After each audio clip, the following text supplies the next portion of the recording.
preparation for this, we've already drained the coolant. So the first thing we're gonna be doing is taking off the upper radiator hose, bypass hose, and this heater hose here that's coming from the intake manifold. We'll be replacing the entire ignition system, so the spark plug wires, the distributor, and the coil will go shown too. From there, we'll disconnect the fuel line, remove the carburetor, remove the fuel pump down low, kind of hard to see. We're removing that Edelbrock carburetor and Edelbrock intake manifold. They're good parts, but they're definitely ancient. This is a stock distributor that's been updated with a modern electronic kit to get rid of the points, but also it's old, it's worn out, it's yesteryear's product.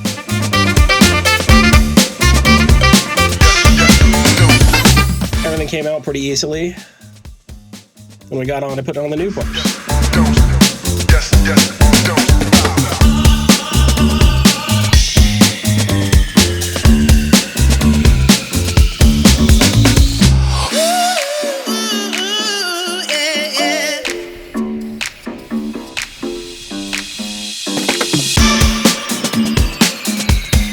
First up was the intake manifold.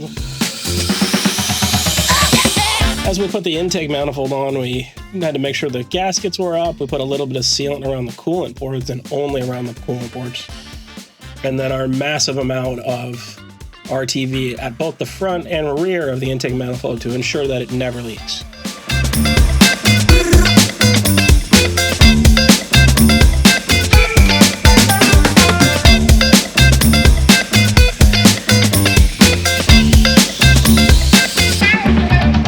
Dropping the fuel injectors in was easy. They got a little bit of sill glide, and then, as the name suggested, they glided right in.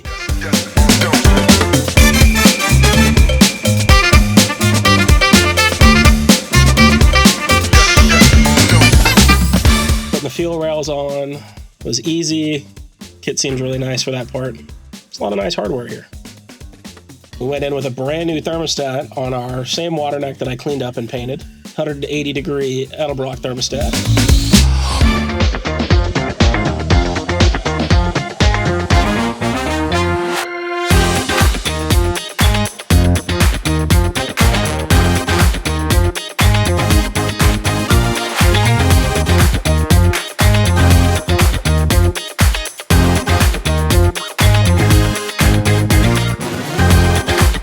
Dropping in the distributor was pretty easy. We just wanted to make sure that we got our rotor lined up to exactly where the old one was. And thank God I took a picture.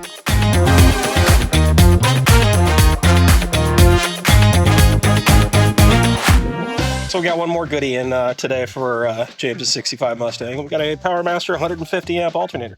This is a GM style. We're still going to need the installation kit, which is just a charge cable and a fuse, but she'll look a hell of a lot prettier than the old one and put out about 3 times as much power.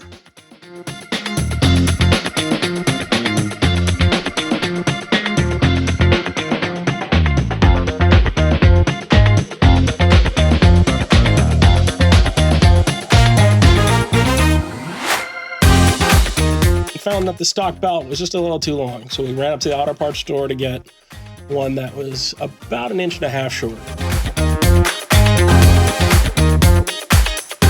Probably going to be installing a few sensors and that sort of thing in the intake manifold just as we figure out what needs to go where.